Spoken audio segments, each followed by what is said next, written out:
നമസ്കാരം. ഇന്നത്തെ പ്രധാന വാർത്തകളും വിശേഷങ്ങളും നോക്കാം.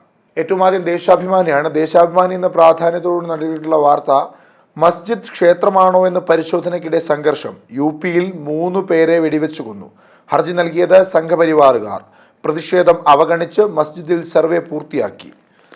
അതായത് ഉത്തർപ്രദേശിലെ സംബലിൽ നൂറ്റാണ്ടുകൾ പഴക്കമുള്ള ഷാഹി ജുമാ മസ്ജിദ് ക്ഷേത്രം തകർത്ത് സ്ഥാപിച്ചതാണോ എന്ന് പരിശോധിക്കുവാനുള്ള നീക്കത്തിൽ പ്രതിഷേധിച്ചവർക്കെതിരായ പോലീസ് വെടിവെപ്പിൽ 3 പേർ കൊല്ലപ്പെട്ടു.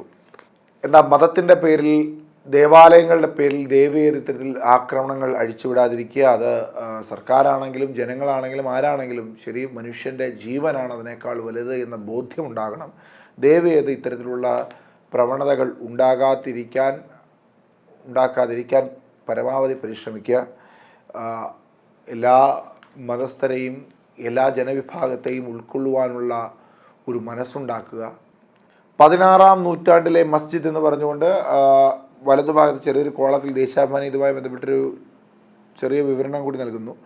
കൽക്കി പ്രതിഷ്ഠയുള്ള ശ്രീ ഹരിഹർ ക്ഷേത്രം തകർത്ത് മുഗൾ ചക്രവർത്തി ബാബർ AD 1527-28 നിർമ്മിച്ചതാണ് ഷാഹി ജമാ മസ്ജിദ് എന്നാണ് സംഘപരിവാർ വാദം. 1958 നിയമപ്രകാരം പുരാതന സ്മാരകമായി സംരക്ഷിക്കപ്പെട്ട മസ്ജിദിൽ പൊതുജനങ്ങൾക്ക് പ്രവേശനം അനുവദിക്കണമെന്നും അവർ ആവശ്യപ്പെടുന്നു. വാരണാസി ജ്ഞാൻവാപ്പി മസ്ജിദ് ക്ഷേത്രം കയ്യേറി നിർമ്മിച്ചതാണെന്ന പരാതിയിൽ സർവേ നടക്കുന്നുണ്ട്. ഈ കേസിൽ സംഘപരിവാറുകാർക്ക് വേണ്ടി ഹാജരായ അഭിഭാഷകൻ ഹരിശങ്കർ ജെയിയാണ് സംബൽ കോടതിയിലെ ഒരു ഹർജിക്കാരൻ.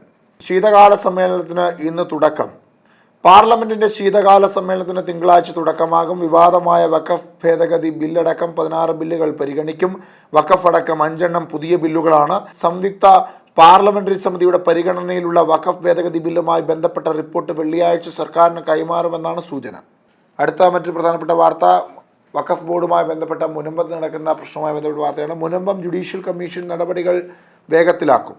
മുനമ്പം വഖഫ് ഭൂമി വിഷയത്തിൽ ശാശ്വത പരിഹാരം കാണാനുള്ള ജുഡീഷ്യൽ കമ്മീഷൻ നടപടി വേഗത്തിലാക്കുമെന്ന് മന്ത്രി P. രാജീവ്.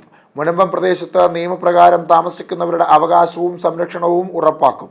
കമ്മീഷൻ നടപടിക്രമങ്ങൾ 3 മാസത്തിനകം പൂർത്തീകരിക്കാനാണ് തീരുമാനം. ഇങ്ങനെയാണ് ആ വാർത്ത. മറ്റൊരു പ്രധാനപ്പെട്ട വാർത്തയായി ദേശാഭിമാനി നൽകിയിട്ടുള്ളത്, ജിഫ്രി മുത്തുക്കോയ തങ്ങളെ പരിഹസിച്ച ലീഗ് നേതാവ്. സമസ്ത കേരളം ജമായത്തുൽ ഉമല പ്രസിഡന്റ് ജിഫ്രി മുത്തുക്കോയ തങ്ങളെ പരിഹസിച്ച മുസ്ലിം ലീഗ് സംസ്ഥാന സെക്രട്ടറി PMA സലാം. പാലക്കാട് ഉപതെരഞ്ഞെടുപ്പിൽ പാണക്കാട് സാദിഖ് അലി തങ്ങൾ അനുഗ്രഹിച്ച സ്ഥാനാർത്ഥി ജയിച്ചെന്നും മറ്റൊരാൾ തലയിൽ വെച്ച് അനുഗ്രഹിച്ച സ്ഥാനാർത്ഥി 3-ാം സ്ഥാനത്ത് പോയി എന്നുമായിരുന്നു സലാമിൻ്റെ പരാമർശം.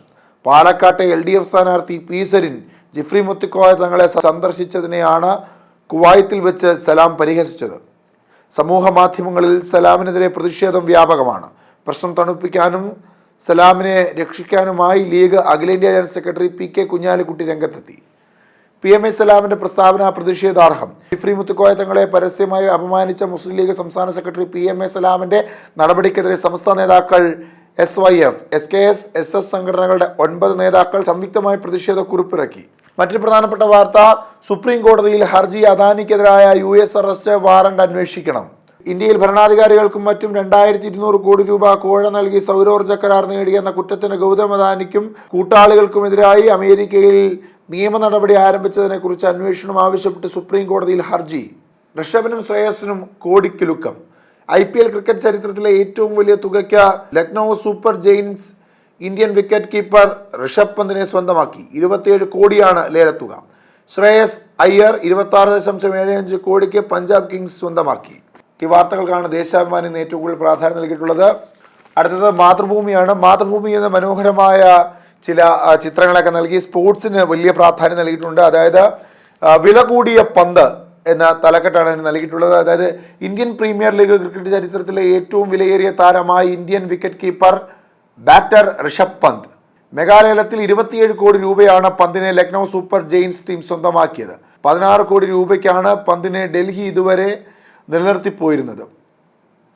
18 കോടി അർഷദീപ് സിംഗിന്, 15.75 കോടി ജോസ് ബട്ട്ലർ, 23.75 കോടി വെങ്കടേഷ് അയ്യർ, 18 കോടി യുസ്വേന്ദ്ര ചാഹൽ, 14 കോടി KL രാഹുൽ. ആ മെഗാലയവുമായി ബന്ധപ്പെട്ട വിവരങ്ങളാണത്. കോഹ്ലി സെഞ്ചുറിയിൽ 30, ഇന്നിറങ്ങും ജയിക്കാനായി. ഓപ്പണിംഗ് 201.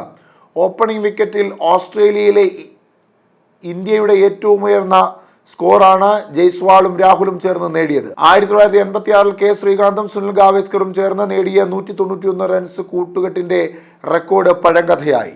നയിക്കാനായ സോറനും ഫഡ്നാവിസും എന്ന തലക്കെട്ടോടുകൂടി മറ്റൊരു വാർത്ത. മഹാരാഷ്ട്രയിൽ സർക്കാർ രൂപവൽക്കരണത്തിന് തിരക്കിട്ട നീക്കം. ചൊവ്വാഴ്ച നിയമസഭയുടെ കാലാവധി അവസാനിക്കാനിരിക്കെ മുഖ്യമന്ത്രിയും 2 ഉപമുഖ്യമന്ത്രിമാരും അതിനകം സത്യപ്രതിജ്ഞ ചെയ്തേക്കും. പള്ളി സർവേ ചൊല്ലി യുപിയിൽ സംഘർഷമെന്ന വാർത്തയ്ക്ക് മാതൃഭൂമിയിലും ഇടമുണ്ട്. 3 പേർ കൊല്ലപ്പെട്ടു. റോഡിന് കുറുകെ കെട്ടിയ കയർ കഴുത്തിൽ തട്ടി ബൈക്ക് യാത്രികന് ദാരുണാന്ത്യം. മരം വെട്ടുന്നതിൻ്റെ മുന്നറിയിപ്പായി റോഡിന് കുറുകെ വലിച്ചു കെട്ടിയ കയർ കഴുത്തിൽ തട്ടി ബൈക്ക് യാത്രികന് ദാരുണാന്ത്യം. ഒപ്പം യാത്ര ചെയ്ത ഭാര്യയും മക്കളും പരിക്കുകളോടെ രക്ഷപ്പെട്ടു. തകഴി കുന്നമം കുറുപ്പഞ്ചേരി സെയ്തു കുഞ്ഞിൻ്റെ മകൻ സിയാദ് ആണ് മരിച്ചത്. ഭാര്യ ഷിബിന, മക്കളായ സഹറൻ, നീറ, ഫാത്തിമ എന്നിവർക്കാണ് പരിക്കേറ്റത്. AR റഹ്മാൻ നല്ല മനുഷ്യൻ, അപകീർത്തിപ്പെടുത്തരുത്.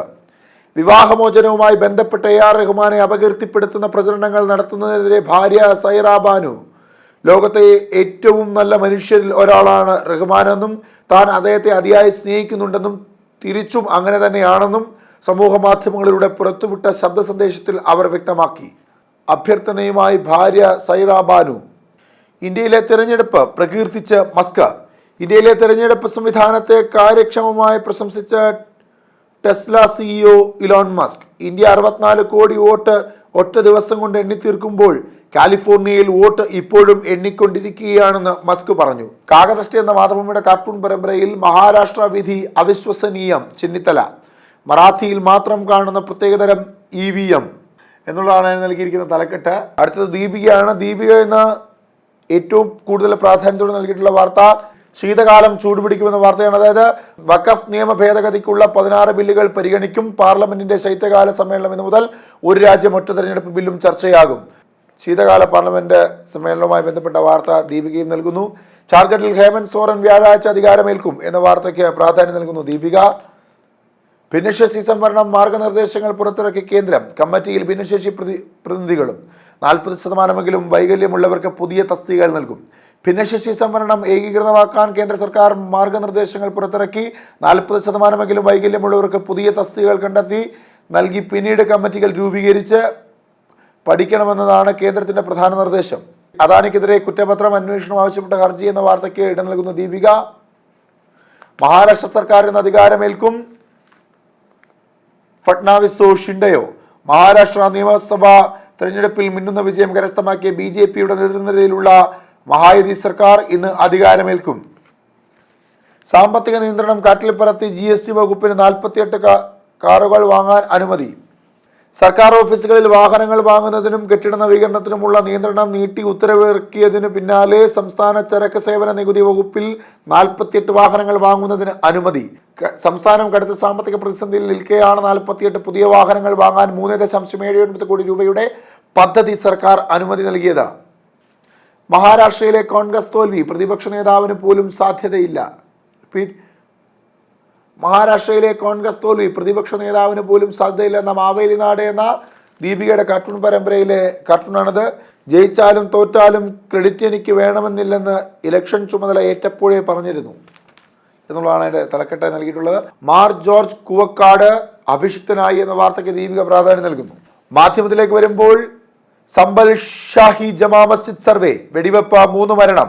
സംഘർഷത്തിനിടെ സർവേ പൂർത്തിയാക്കി. കല്ലേറിൽ 30ഓളം പോലീസുകാർക്ക് പരിക്ക് എന്നുള്ള വാർത്ത മാധ്യമം വലിയ പ്രാധാന്യം നൽകുന്നു. 3 പേരാണ് വെടിയേറ്റിൽ മരിച്ചത്. ജാർഖണ്ഡിൽ സോറൻ തന്നെ എന്ന വാർത്തയ്ക്ക് വലിയ പ്രാധാന്യം നൽകുന്നു മാധ്യമം. മഹാരാഷ്ട്രയിൽ ഇന്നറിയാം. മഹാരാഷ്ട്രയിൽ ആരായിരിക്കും അടുത്ത മുഖ്യമന്ത്രി എന്നത് ഇന്നറിയാം. അദാനിയുമായി പ്രതിപക്ഷം, വഖഫുമായി സർക്കാർ. കൈക്കൂലിക്കും വഞ്ചനയ്ക്കും ഗൗതം അദാനിക്കെതിരെ അമേരിക്കയിൽ കോടതി അറസ്റ്റ് വാറന്റ് പുറപ്പെടുവിച്ചതും മണിപ്പൂർ കലാപവും ന്യൂനപക്ഷ പിന്നാക്കം ദലിത് വിഭാഗത്തിനെതിരെ അതിക്രമവും അടക്കമുള്ള വിഷയങ്ങൾ പാർലമെന്റിൽ ചർച്ച ചെയ്യണമെന്ന് പ്രതിപക്ഷം ആവശ്യപ്പെട്ടു. പാർലമെന്റിന്റെ ശൈത്യകാല സമ്മേളനത്തിന് മുന്നോടിയായി കേന്ദ്ര സർക്കാർ വിളിച്ചു ചേർത്ത സർവകക്ഷി യോഗത്തിൽ പ്രതിപക്ഷം ഈ ആവശ്യം ഉന്നയിച്ചു. ഏത് ചർച്ചയ്ക്കും സർക്കാർ സന്നദ്ധമാണെന്നും ഇരുസഭകളുടെ അധ്യക്ഷന്മാരുടെ നേതൃത്വത്തിൽ അതത് പാർലമെന്ററി സമിതിയിൽ കൂടിയാലോചിച്ച് കാര്യം തീരുമാനിക്കുമെന്നും കേന്ദ്ര പാർലമെന്ററി കാര്യ മന്ത്രി കിരൺ റിജിജു അറിയിച്ചു. കയറിൽ കുരുങ്ങി ബൈക്ക് യാത്രികൻ ദാരുണ്യാന്ത്യം എന്ന വാർത്തയ്ക്ക് ഇടതുഭാഗത്ത് ചെറിയ പ്രാധാന്യം നൽകുന്നുണ്ട് മാധ്യമം. ആവേശത്തിൽ ദം ബിരിയാണി ഗ്രാൻഡ് ഫിനാലെ. മാധ്യമം കുടുംബവും റോഡ് ബ്രാൻഡ് റൈസും ചേർന്ന് സംഘടിപ്പിച്ച മലബാറിലെ ഏറ്റവും വലിയ ബിരിയാണി പാചക മത്സരം ദം ബിരിയാണി കോൺടാസ്റ്റ് ഗ്രാൻഡ് ഫിനാലയിൽ വിജയിച്ച ബിരിയാണി ദം സ്റ്റാർ പട്ടം നേടിയ പി നജീക്കുള്ള മെമൻഡോ ഷെഫ് ആബിദ റഷീദ് സമ്മാനിക്കുന്നു. ആ ചിത്രം അതിനോടൊപ്പം നൽകുന്നുണ്ട്. ഇനി കേരള കൗമുദിയിലേക്ക് വരുമ്പോൾ ഋഷഭ് പന്തിനും ശ്രേയസിനും IPL ഏറ്റവും വലിയ തുക നേടിയ കളിക്കാരായ ഋഷഭ് പന്തും ശ്രേയസും മാറിയ വാർത്തയ്ക്ക് ഇടമുണ്ട് കേരള കൗമുദിയിൽ. ഭരണഘടനയ്ക്ക് നാളെ 75. ഇന്ത്യൻ ജനതയുടെ സ്വാതന്ത്ര്യം ജനാധിപത്യ സ്വപ്നങ്ങളും കാവൽ മാലാഖയായ ഭരണഘടന നാളെ 75 വയസ്സിന് നിറവിൽ. 1949 നവംബർ 26 കോൺസ്റ്റിറ്റ്യൂവന്റ് അസംബ്ലി ഭരണഘടന അംഗീകരിച്ചത്. ആ ചരിത്ര ദിനം ഭരണഘടനാ ദിനമായ രാജ്യം നെഞ്ചേറ്റുന്നു. ആഘോഷം പഴയ പാർലമെന്റിൽ അംബേദ്കറുടെ ചരിത്ര ദൗത്യം എന്ന തലക്കെട്ടോടുകൂടി അതിനൊരു പ്രത്യേക കോളവും അതിൻ്റെ വിവരങ്ങളും നൽകുന്നുണ്ട്. തെരഞ്ഞെടുപ്പ് ഫലം തിരിഞ്ഞുകുത്തുന്നു. 3 മുന്നണിയിലും മുട്ടൻ ഉൾപ്പോര്. മുൾമുനയിൽ BJP, ചേലക്കരയിൽ അന്വേഷണം, CPM നയം അപകടം, അതൃപ്തി തുറന്നടിച്ച് CPI. കുറ്റകരമായ അനാസ്ഥ 2 ജീവനെടുത്തു. ഓടയിൽ വീണ് ദാരുണാന്ത്യം. ബൈക്ക് യാത്രികൻ മരിച്ചത് റോഡിലെ കയറിൽ കുരുങ്ങി. ആ ബൈക്ക് യാത്രികൻ്റെ കാര്യം നമ്മൾ നേരത്തെ പറഞ്ഞിരുന്നതാണ്. ഓടയിൽ വീണ ദാരുണാന്ത്യം ശ്രീകാര്യത്താണ് സംഭവം. തലസ്ഥാനത്ത് മൂടിയില്ലാത്ത ഓടയിൽ വീണ സെക്രട്ടേറിയറ്റിലെ മുൻ അഡീഷണൽ സെക്രട്ടറി VS ശൈലജയ്ക്ക് ദാരുണാന്ത്യം എന്നുള്ളതാണ് മറ്റൊരു പ്രധാനപ്പെട്ട വാർത്ത. ശ്രദ്ധിക്കൂ, ചിലപ്പോൾ ചെറിയ അനാസ്ഥകളായിരിക്കും, പക്ഷെ അതുകൊണ്ടൊക്കെ വലിയ അപകടങ്ങളും ഇത്തരത്തിലുള്ള മരണങ്ങളുമൊക്കെ സംഭവിക്കുന്നുണ്ട് എന്ന ബോധ്യം വേണം. അതുകൊണ്ട് ചെയ്യുന്ന പ്രവൃത്തിയിൽ ചെറിയ പാകപ്പിഴ പോലും ഒരു വലിയ കുടുംബത്തെ ഇല്ലായ്മ ചെയ്തേക്കാം, അല്ലെങ്കിൽ ഒരാളുടെ ജീവനുമൊക്കെ നഷ്ടപ്പെടുത്തിയേക്കാം. ശ്രദ്ധിക്കുക ഇനിയെങ്കിലും. മറവിയിലും മുടികെട്ടാ ശബ്ദം മറക്കാതെ താരാ വിജയൻ. അതായത് ഭർത്താവിൻ്റെ ഘാതകരെ തുറങ്കിലടയ്ക്കും വരെ മുടികെട്ടില്ലെന്ന് ശബ്ദമെടുത്ത താരാ വിജയനെ ആരും മറക്കാനിടയില്ല. മറവി രോഗത്തിലേക്ക് വീണെങ്കിലും മുടികെട്ടാ ശബ്ദം താര മറന്നില്ല. അത് കാത്തു സൂക്ഷിക്കാൻ മക്കൾ ഒപ്പമുണ്ട്. 43 വർഷം മുമ്പായിരുന്നു ശബ്ദം.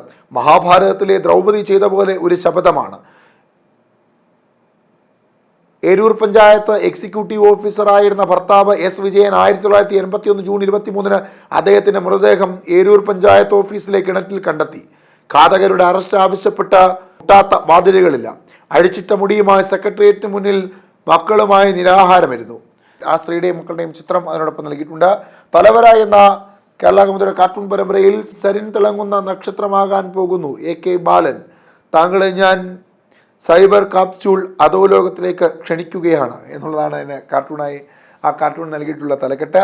മഹാരാഷ്ട്ര മുഖ്യമന്ത്രി സസ്പെൻസ് തുടരുന്നു എന്ന വാർത്തയ്ക്ക് ഇടമുണ്ട് കേരള കൗമുദിയിൽ.